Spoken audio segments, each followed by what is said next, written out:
নমস্কাৰ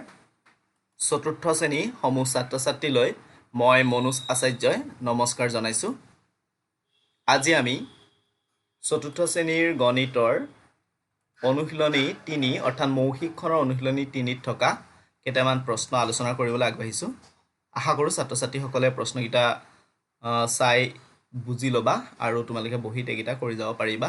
আৰু তোমালোকৰ যি ২৫ তাৰিখত হ'ব লগা পৰীক্ষা আছে তাৰ শুভেচ্ছা মই তোমালোকৰ বাবে ৰাখিলোঁ আৰু তোমালোকে ভালদৰে অনুশীলন কৰা সেই কামনা কৰিছোঁ আৰু আমি ভিডিঅ'টো আৰম্ভ কৰিছোঁ। ইয়াৰ 11 নম্বৰ যিটো প্ৰশ্ন দিছিলে ইয়াত কেইটামান মৌখিকখনত খালী ঠাই পূৰ কৰিবৰ কাৰণে দিছিলে। প্ৰশ্নটো চোৱা, ইয়াত দিছে ৯ পূৰণ ৪ সমান খালী ঠাই দিছে,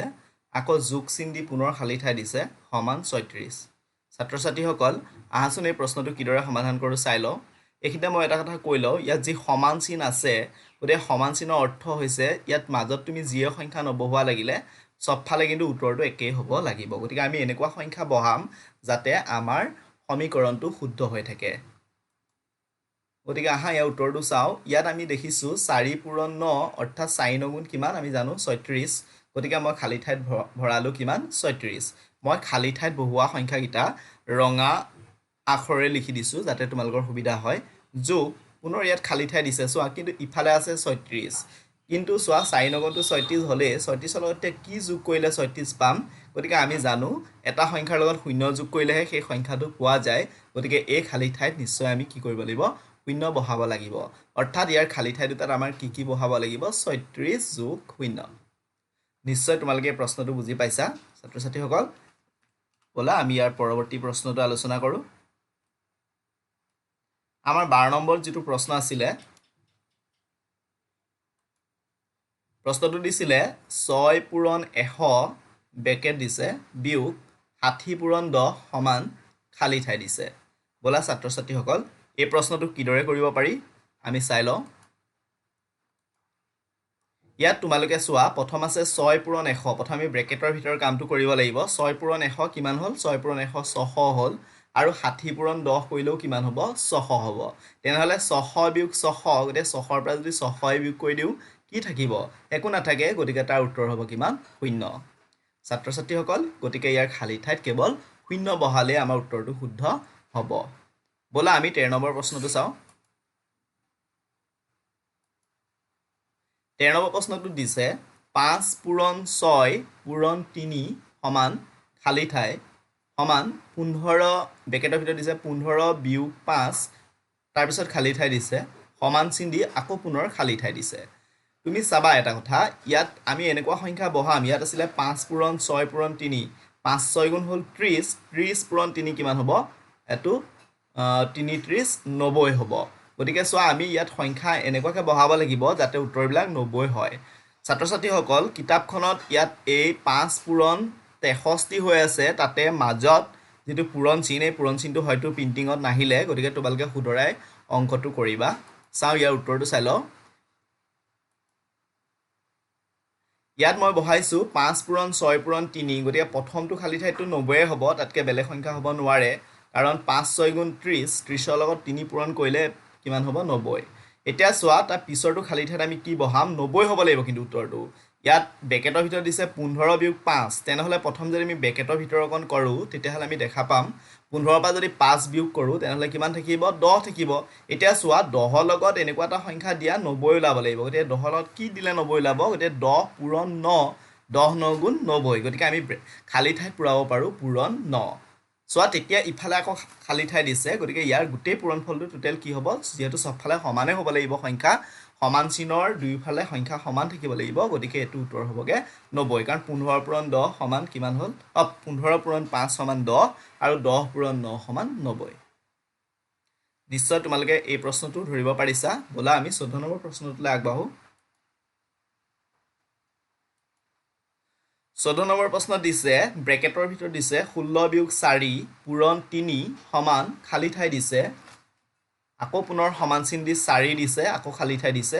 সমান চিন দি পুনৰ খালী ঠাই দিছে। ছাত্ৰ ছাত্ৰীসকল ব'লা এই প্ৰশ্নটো আমি সমাধান কৰোঁ। তে ইয়াত তুমি চোৱা 16 বিয়োগ 4 প্ৰথম আমি ব্ৰেকেটৰ ভিতৰটো কৰি লওঁ যদি 16 পৰা 4 বিয়োগ কৰোঁ তেনেহ'লে আমাৰ কিমান থাকিব 12 থাকিব আৰু চোৱা তেনেহ'লে 12 লগত পূৰণ হ'ব এবাৰ 3 গতিকে 3 বাৰং কিমান 12কে 12 2 বাৰং 24 3 বাৰং 36 তেনেহ'লে প্ৰথম খালী ঠাইটোত 36 বহিব আৰু বেলেগ নবহে এতিয়া তাৰ পিছৰ খালী ঠাইটো ফিল আপ কৰিব যত্ন কৰা ইয়াত দিয়া আছে 4 গতিকে ইয়াত যিটো খালী ঠাই দিছে চোৱা 4ৰ লগত কি পূৰণ কৰি এইটোতো আমি পূৰণে কৰিব লাগিব কাৰণ যদি আমি 4ৰ পিছত যদি শূন্যও বহাও তেতিয়াহ'লে 40 হৈ যাব গতিকে 36ৰ লগতো সমান নহ'ব গতিকে আমি তাত পূৰণ কৰিয়ে সংখ্যা বহাব লাগিব সেইটো কাৰণে প্ৰথম আমি পূৰণ চিন দিলোঁ এতিয়া চোৱা 36 বনাবৰ কাৰণে আমি 4ৰ লগত কি পূৰণ কৰিব লাগিব তোমালোকে জানাই 4 9 গুণ কিমান হয়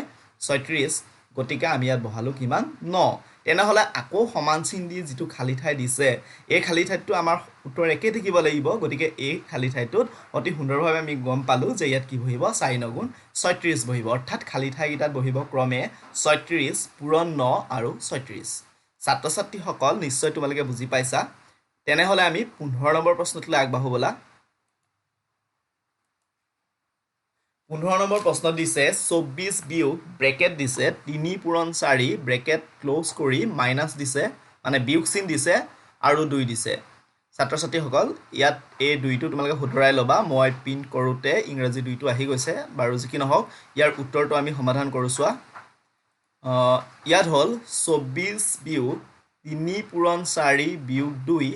সমান কি হ'ব তুমি এফালৰ পৰা কৰি যোৱা আমি যদি প্ৰথম ব্ৰেকেটৰ ভিতৰত কৰোঁ তেতিয়াহ'লে হ'ব 4 3 গুণ 12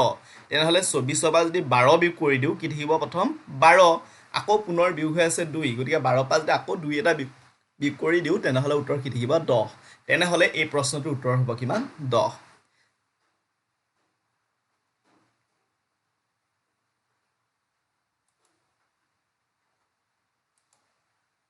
এবাৰ আমি 16 নম্বৰ প্ৰশ্নটোলৈ আহিছোঁ ইয়াত আছে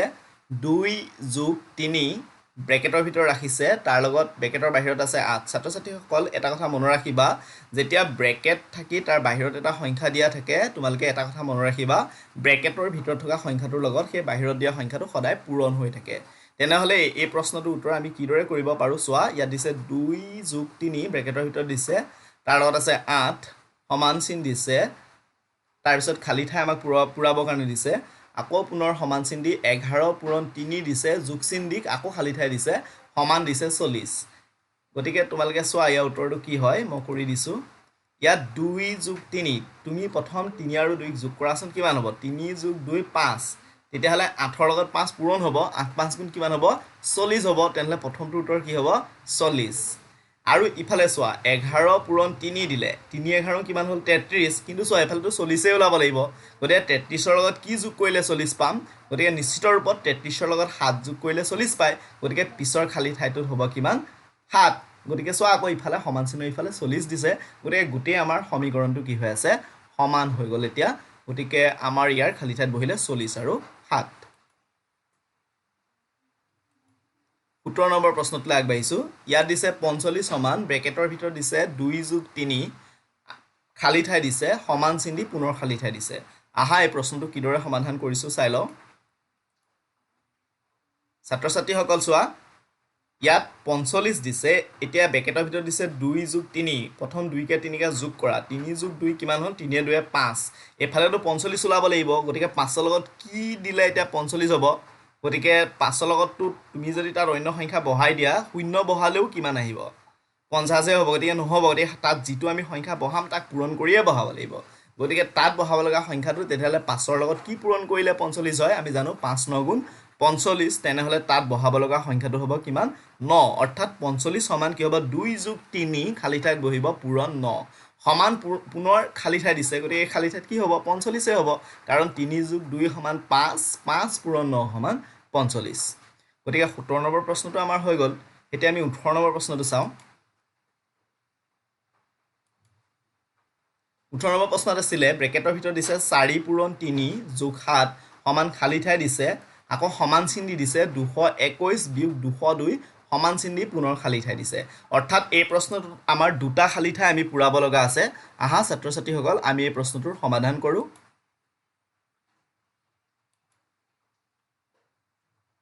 ইয়াত তোমালোকে প্ৰথম চোৱা ব্ৰেকেটৰ ভিতৰত থকাটো আমি প্ৰথম কৰিম 4 পূৰণ 3 4 3 গুণ কিমান হ'ল 12 গতিকে 12ৰ লগত যোগ হৈ আছে এবাৰ 7 গতিকে 12ৰ লগত যদি 7 যোগ কৰা কিমান হ'ব 19 হ'ব গতিকে প্ৰথমটো খালি ঠাইত হ'ব কিমান 19 এবাৰ চোৱা 221 বিয়োগ 202 এটা 221 ৰ পৰা তুমি 202 বিয়োগ কৰি চোৱাচোন উত্তৰ কিমান ওলাব 19 ওলাব গতিকে সমান হ'ল কিমান 19 তোমালোকে এই প্ৰশ্নকিটাত এটা কথা লক্ষ্য কৰা ইয়াত বিশেষকৈ তোমালোকক এই সমান চিনৰ অৰ্থটো বুজোৱাৰ যত্ন কৰা হৈছে অৰ্থাৎ সমান চিনৰ ইফালে সিফালে যিখিনি সংখ্যা আছে যেটো সমান চিন দিয়া আছে গতিকে তাৰ ভ্যালুটো সমান চিনে কি বুজায় যে এই পক্ষ অৰ্থাৎ সোঁ পক্ষৰ লগত বাওঁ পক্ষৰ মানটো সমান হৈ থকাটো বুজায় গতিকে আমি প্ৰশ্নটো কৰোতে এনেকুৱাকে সাংখ্যিক মান বহাব লাগিব যাতে সমান চিনৰ অৰ্থটো খেলিমেলি নহয় এটা 19 নম্বৰ প্ৰশ্নটো চোৱা ইয়াত দিছে 3 পূৰণ 10 প্ৰথম আমি যদি কৰো 3 পূৰণ 10 কৰিম হৰণ চিন দিছে হৰণ কৰিব লাগিব তাৰ লগত আকৌ পুনৰ দিছে 10 পূৰণ 3 এটো একেবাৰে সহজ নিশ্চয় তোমালোকে এই প্ৰশ্নটো উত্তৰ কৰিবলৈ সক্ষম হৈছা হলেও মই এটো কৰিছো চোৱা কিদৰে কৰিছো ইয়াত মই লৈছো 3 পূৰণ 10 প্ৰথম যদি আমি ব্ৰেকেটৰ ভিতৰত কৰো 3 পূৰণ 10 3 10 গুণ 30 বহিলে হৰণ চিহ্নডাল থাকিলে আকৌ পুনৰ এইফালৰ ব্ৰেকেটটো যদি কৰো 10 পূৰণ 3 কিমান হ'ল 30 হ'ল এটা চোৱা 30ক যদি 30 এৰে হৰণ কৰো কেবাৰ যাব এবাৰে যাব গতিকে ইয়াৰ খালি ঠাইত বহিব উত্তৰ কিমান 1 গতিকে 19 নম্বৰ প্ৰশ্নটো তোমালোকে নিশ্চয় বুজি পাইছা গতিকে তোমালোকে এই সমূহ অনুশীলন কৰিবা তেতিয়া তোমালোকৰ আৰু বুজাত সহায় হ'ব আৰু আজিৰ এই ভিডিওৰ অন্তিমটো প্ৰশ্নলৈ আগবাঢ়িছো অৰ্থাৎ 20 নম্বৰ প্ৰশ্নটোত কি দিছে আমি চাই লওঁ আহা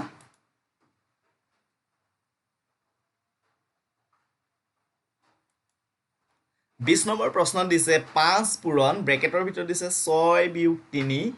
ব্ৰেকেট ক্লোজ কৰি পুনৰ পূৰণ চিন দি আমাক খালি ঠাই এটা দিছে আৰু সমান চিন দিছে আকৌ খালি ঠাই এটা দি পূৰণ চিন দিছে পুনৰ এটা খালি ঠাই দিছে সমান চিন দি 75 দিছে সো আমি ইয়াত খালি ঠাই এনেকুৱা মান বহাব লাগিব যাতে 75 ওলাই থাকিব লাগিব ইফালে যেটো 75 আছে গতিকে তুমি প্ৰথম ব্ৰেকেটৰ ভিতৰৰ কামটো কৰাচোন 6 পা যদি 3 বিয়োগ কৰো চাও উত্তৰটো চোৱা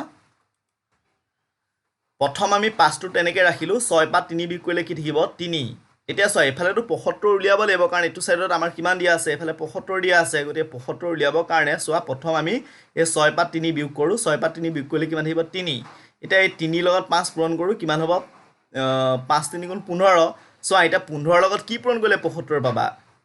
15 অংকে 15 2 30 3 45 4 60 আৰু 5 15 হ'ল কিমান 75 গতিকে নিশ্চিত ৰূপত এই খালি ঠাইত কি বহিব 5 বহিব গতিকে সোয়া পুনৰ আমাৰ যি বাকি দুটা খালি ঠাই পুৰাব দিছে সেই খালি ঠাই দুটাত তুমি এনেকুৱা দুটা সংখ্যা বহাই দিয়া যাতে পূৰণ কৰিলে তাৰ পূৰণ ফলটো পুনৰ কি ওলাই 75 ওলাই গতিকে মই এনেকৈ কৰিছো ইয়াত আছে 5 লৈছো আৰু 6 বিয়োগ 3 টো কৰি লৈছো 6 বিয়োগ 3 হ'ল কিমান 3 তেতিয়া হলে 5 পূৰণ 3 5 3 গুণ এইখিনিত মই 15 দিলো পূৰণ আৰু এফালে মই ইয়াত 5 এ ৰাখিলো তেতিয়া হলে 5 15 কিমান হ'ব 75 হ'ব অৰ্থাৎ এই সমীকৰণটো কি হ'ব সবফালে সমান হৈ থাকিব গতিকে ছাত্ৰ ছাত্ৰীসকল মই আশা কৰিছো তোমালোকে আজিৰ যি মই প্ৰশ্নকিটা বুজাই দিছো তোমালোকে বুজি পাইছা আৰু যদি তোমালোকে ইয়াত বুজাত কিবা অসুবিধা হয় তেনলে তোমালোকে মোক ফোন যোগে যোগাযোগ কৰিবা আজিৰ ভিডিওত ইমানে আছিল ভিডিওটো চোৱাৰ বাবে ধন্যবাদ আশা কৰো তোমালোকে ইয়াৰ প্ৰশ্নসমূহ ভালদৰে অনুশীলন কৰিবা আৰু যি 25 তাৰিখৰ পৰা আমাৰ অনলাইন যোগে যি পৰীক্ষা অনুষ্ঠিত হ'ব গতিকে সেই পৰীক্ষাত তোমালোকে এটা ভাল ফলাফল দেখাবা তাৰে আশা কৰিলো আৰু তোমালোকৰ সুস্বাস্থ্য আৰু দীৰ্ঘায়ু কামনা কৰি আজিৰ ভিডিওটো সমাপ্ত কৰিলো ধন্যবাদ